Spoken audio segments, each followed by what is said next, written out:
सबको जय मसीह की। एक बार फिर से मैं परमेश्वर का धन्यवाद करती हूँ आज के दिन के लिए। जैसे आप लोग जानते हैं आज वुमेन्स डे है और आज हम लोग उसी पे प्रीच करेंगे। हम परमेश्वर का धन्यवाद करते हैं कि वो हमें बोलने का मौका देता है और ऐसा हियाव देता है कि जिससे हम उसकी आत्मा से भर के बोल सकते हैं। हम प्रार्थना में चलेंगे, उसके बाद हम अपने वर्ड में आएंगे। पवित्र आत्मा जी प्लीज कंट्रोल कीजिए विचारों के ऊपर, मुंह के ऊपर।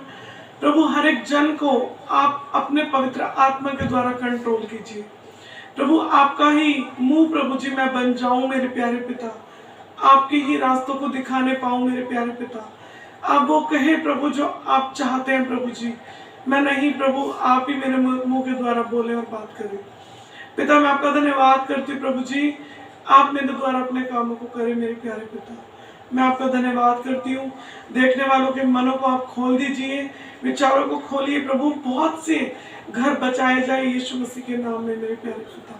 हम आपका धन्यवाद करते हैं। इस वचन के द्वारा आप अपने लोगों को आशीष दें, यीशु के नाम में मांगते हैं, आमीन। देखिए आज का जो वचन है वो मुझसे पवित्र आत्मा लिखवा रहे थे और मैं लिख रही थी, और मैं आप लोगों के साथ एक ही बात कहना चाहूंगी। बहुत ज्यादा अब वुमेन्स डे मनाया जाता है, सबको पता है कि वुमेन्स डे किस तरह से सेलिब्रेट किया जाता है। और बड़ा खुशी की बात है कि लेडीज को ऐसे रिस्पेक्ट मिलती है और अच्छा लगता है। हर औरत चाहती है कि मुझे इज्जत मिले। क्यों? क्योंकि बहुत सी बहनें टूटी गई हालातों के साथ। उनका शोषण किया गया, उनके ऊपर सताव आया, पतियों के द्वारा आया, भाइयों के द्वारा आया, अपने लोगों के द्वारा आया। अपने लोगों ने उन्हें ठुकरा दिया, कईयों के घर टूटे, कईयों के रिश्ते टूटे, और इस तरह से बहुत से घर क्या हुए, खराब हुए। लेकिन मैं आपको बताना चाहती हूँ कि परमेश्वर सबके लिए एक जैसा परमेश्वर है, सबके लिए वो इक्वल काम करता है। परमेश्वर ने कभी भी ये नहीं बोला कि मैं सिर्फ बेटियों के लिए आया हूँ या सिर्फ औरतों के लिए आया हूँ। वो तो सबके लिए आया है, चाहे उसमें भाई भी आ जाए, चाहे उसमें पिता आ जाए, चाहे माता आ जाए, चाहे बच्चे आ जाए, कोई भी आ जाए। लेकिन आज जैसे हम बात कर रहे हैं वुमेन्स डे की, तो मैं आपको ये बताना चाहती हूँ कि एक बात है मेरे मन में जो सुबह से मेरे अंदर उठ रही है कि लोगों के अंदर एक घमंड पाया जा रहा है। लेडीज के अंदर ये प्रॉब्लम आई है और मैं आपको इस बात के लिए आगाह करना चाहती हूँ। देखिए, ये जरूरी नहीं है कि हर औरत सताई गई हो, और ये भी जरूरी नहीं है कि हर औरत तकलीफ में गई हो। कई बहुत अच्छे घर के हैं, कई को कुछ नहीं हुआ, कई बहनें बहुत अच्छे से जिंदगी बिताई है, उन्होंने अच्छे से जानबूझ के कई लोगों ने अपनी जिंदगी को खुद खराब किया हुआ है। कई लोग खुद अपने आप को क्या करते हैं, शैतान के हाथों में सौंप देते हैं। लेकिन सबकी एक जैसी कहानी नहीं होती। बहुत कम लोग होते हैं जिनकी कहानी बहुत वो होती है, परेशान वाली होती है, बहुत डिफिकल्ट होती है। मैं आपको ये बताना चाहती हूँ कि परमेश्वर का वचन कहता है कि उसने जो हमारा अभिषेक किया है ना, अभिषेक समझते हैं ना आप लोग, जो उसने हमारा अभिषेक किया है वो उसने पहली चीज हमारा पेट से किया है। जब हम पेट में थे तभी उसने हमें चुन लिया और हमारा उसने क्या किया, अभिषेक किया। और किस चीज के लिए अभिषेक किया पता है आपको? किस चीज के लिए अभिषेक किया? मुश्किलों का सामना करने के लिए उसने हमारा अभिषेक किया, कि हम हर हालात में मुश्किलों का सामना कर सके। क्योंकि औरत को एक नाम दिया जाता है, उसको कहा जाता है ये बड़ी सहनशील होती है और बहुत ही ज्यादा नम्र दिल की होती है, बहुत जल्दी माफ कर देती है, बहुत जल्दी प्यार कर लेती है ना। चाहे उसके बच्चे गलती करें, चाहे उसका पति गलती करे, चाहे घर वाले गलती करें, वो क्या करती है, सबको माफ कर देती है। और क्यों इस बात को बोला जाता है? क्योंकि ये सच में ऐसा होता है। लेकिन मैं आपको बताऊं, आज के टाइम में ये जो डिफिकल्ट टाइम जो प्रभु ने हमारे लिए, डिफिकल्ट टाइम के अंदर जो हमारे को अभिषेक किया, जो हमारे को उसने कहते ना पावर दी बर्दाश्त करने की। वैसे भी बहुत सी औरतें बर्दाश्त करती हैं, लड़ाई झगड़े होते हैं घरों में, कई औरतें मुंह नहीं खोलती, कई औरतें बताती नहीं है हमारे घर में क्या चल रहा है, कई औरतें पिटती रहती हैं लेकिन बोलती नहीं है।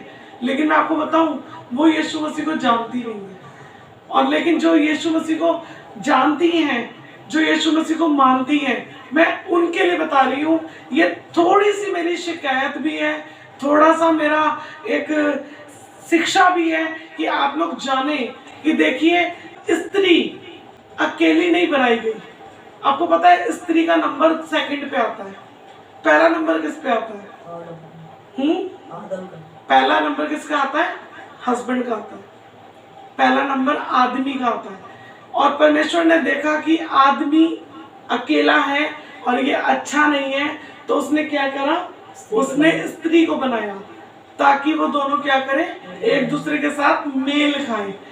पुरुष की जब पूर्णता होती है ना, परिपूर्णता, वो स्त्री के साथ जुड़ने से होती है। और आज मैं आपको ये बताना चाहती हूँ, मैं ये पहले भी वचन में बता चुकी हूँ, अभी के नहीं, बहुत पहले के वचन में, कि वचन कहता है कि पति पत्नी को परमेश्वर ने जोड़ा है। और आपको पता है शैतान का एक ही टारगेट है। क्या टारगेट है? वो उन दोनों को क्या कर दे? अलग कर दे। वो नहीं चाहता पति पत्नी साथ में रहे।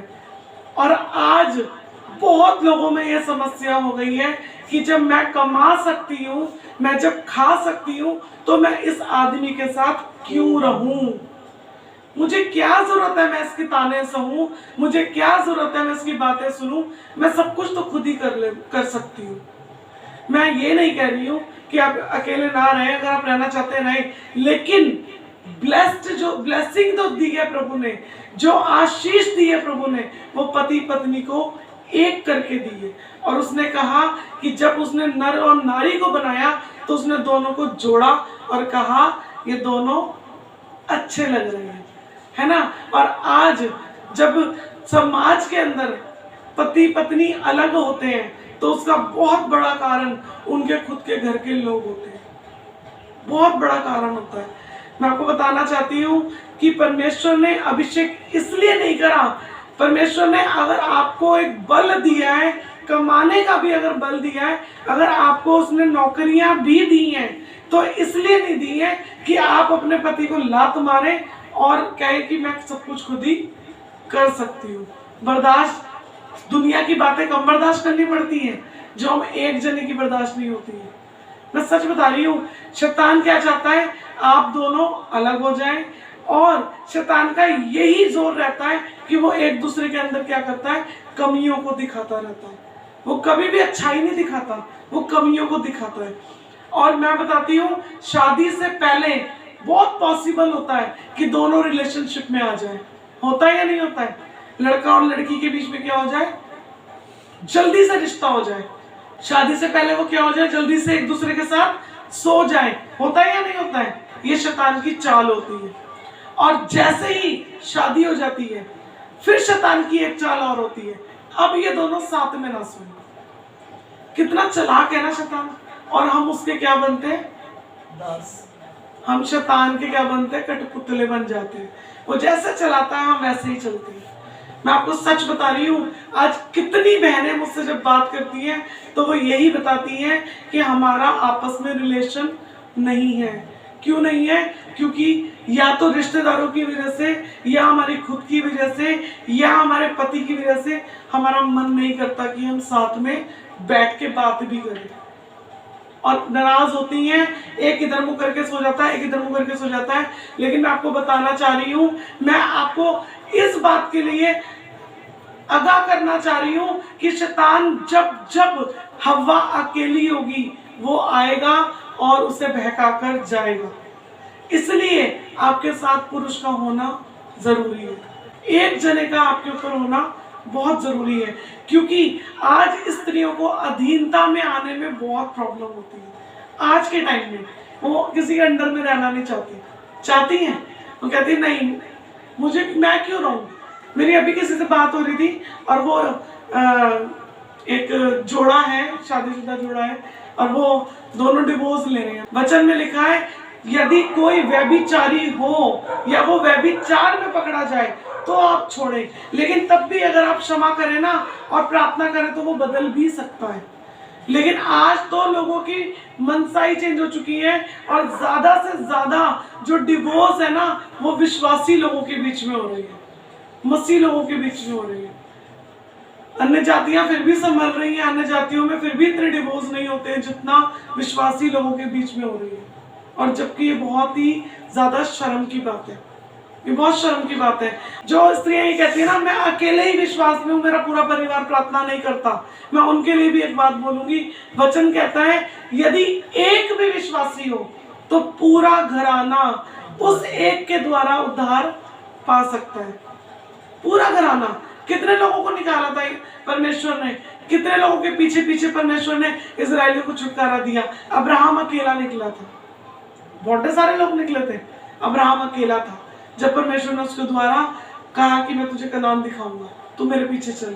फिर मूसा भी अकेला चला, ऐसे ही यहोशू भी अकेले चला, ठीक है ना। एक एक के द्वारा मरियम ने भी अकेले ही प्रचार किया।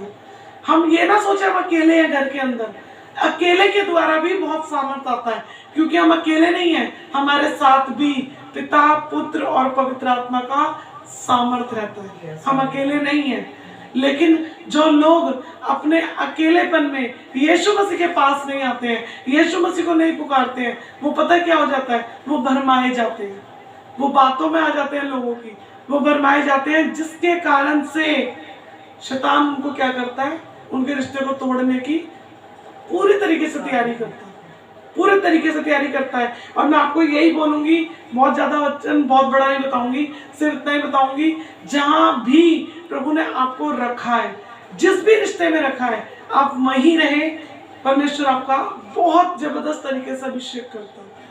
वहीं रहने के लिए, डिफिकल्ट टाइम में रहने के लिए वो आपको अभिषेक करता है, वो आपको सामर्थ्य देता है। अपने घर को अच्छे तरीके से मैनेज करें, क्योंकि वचन कहता है, वचन सिखाने वाले को अपने घर के अंदर अच्छा प्रबंधक होना चाहिए। हम अपने घर का अरेंजमेंट नहीं करेंगे, अपने बच्चों का, अपने पति की देखरेख नहीं करेंगे, तो दुनिया को कैसे सिखाएंगे, कैसे सिखाएंगे। पहले हमें क्या करना है, अपने घर की अच्छी टेक केयर करनी है, अपने बच्चों को अच्छा सिखाना है।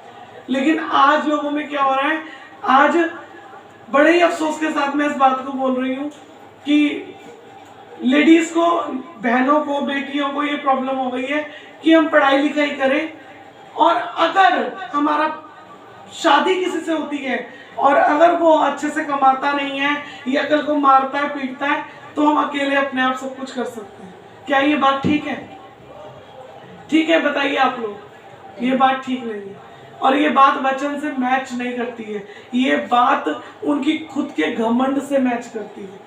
क्योंकि जो चीज प्रभु ने ही नहीं रखी, प्रभु ने किसको रखा हमारे ऊपर? आदमी को रखा ना। परमेश्वर ने कहा औरत का जो सर है वो कौन है? पति है। पति का जो सर है वो कौन है? वो मसीह ही है, और मसीह का जो सर है वो परमेश्वर है। आज औरत कहती है मुझे आदमी की जरूरत नहीं है, तो जब वो ये कहती है तो फिर वो परमेश्वर की अधीनता में भी कैसे रह सकती है? और पता है, साथ में जब आदमी खड़ा होता है तो कितनी शोभा बढ़ती है ना।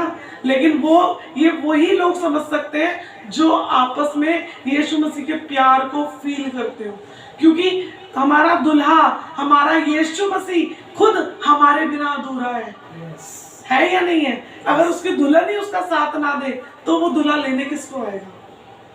लेकिन हम अपने घमंड के मारे, शिक्षाएं ऐसी दी जा रही है, लोगों को ये बोला जा रहा है कि जी हम तो इसलिए अपनी लड़की को ट्रेंड कर रहे हैं, इसलिए अपनी लड़की को पढ़ा रहे हैं, लिखा रहे हैं, कल को अगर आदमी अच्छा नहीं निकला तो पहले ही प्लानिंग है, तो पहले ही तुमने प्लान कर दिया तुम्हारी लड़की के जीवन में बुरा आदमी आएगा, पहले ही तुमने नेगेटिविटी को बो दिया, तुमने प्रार्थना नहीं करी, तुमने कोई उपवास नहीं करा, तुम कभी नहीं रोए प्रभु के सामने कि मेरी बेटी अच्छे घर में जाए, मेरी बेटी अच्छे पति के साथ, विश्वासी पति के साथ शादी हो। प्रॉब्लम क्या है? पढ़ा लिखा होना चाहिए, अपना घर होना चाहिए, विश्वासी हो या ना हो। फिर तुम कहते हो तलाक नहीं होना चाहिए, तलाक तो सबसे पहले होगा।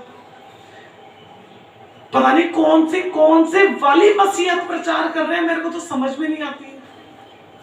कहां पर क्या सिखा रहे हैं, क्या सीख रहे हैं? मैं सच में कह रही हूँ, मैं बहुत चर्चेस के अंदर इन चीजों को देख रही हूँ। वो कह रहे हैं जी हम अपने लड़कियों को ट्रेनिंग करा रहे हैं। ट्रेनिंग करा रहे हैं किस चीज़ की? टीचर ट्रेनिंग करा रहे हैं और वो नर्सिंग ट्रेनिंग करा रहे हैं। किस लिए?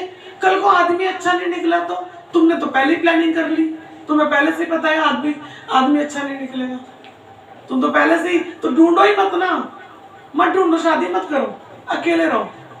क्योंकि पौलुस ने तो कहा है इसको भी आप, इसके लिए भी आप आजाद हो। पौलुस ने कहा है जो अकेला रहना चाहता है वो अकेला रह ले। बेकार में फिर पैर फंसाओ क्यों जब तुमने रहना ही नहीं है? फिर बाद में तुम दोष लगाओगे। मैं तो पहले ही कह रही थी कि अगर वो ऐसा निकला तो फिर तुम तलाक लोगे। देखा, अपने साथ साथ दूसरे की भी जिंदगी खराब करोगे। ये बहुत चल रहा है आज, बहुत चल रहा है और बहुत अफसोस होता है। मैं बहुत लोगों से बात करती हूँ और जब मैं उनसे बोलती हूँ ना अपना घर खराब मत करो, वो कहते हैं रहने दो दीदी, हमारे पास किस चीज की कमी है, 50,000 रुपए कमा रही हूँ मैं। मैंने कहा खुदा बाप, कल इसका पैसा खत्म हो जाए फिर ये क्या करेगी? कितना घमंड है लोगों में आज। वो कहते हैं 50,000 रुपए कमा रहे हैं हम, हमें आदमी की जरूरत नहीं है। क्या सच में आज आदमी की जरूरत नहीं है? आदमी की जरूरत सिर्फ एक चीज के लिए नहीं होती है, ये हमारी सोच है। पता है, औरत का अधीनता में रहना बहुत जरूरी है।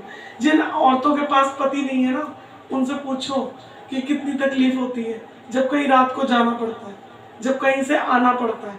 होती है ना, जब पापा भी ना हो, भाई भी ना हो और पति भी ना हो तो अकेले कितना मुश्किल होता है सड़क पे निकलना।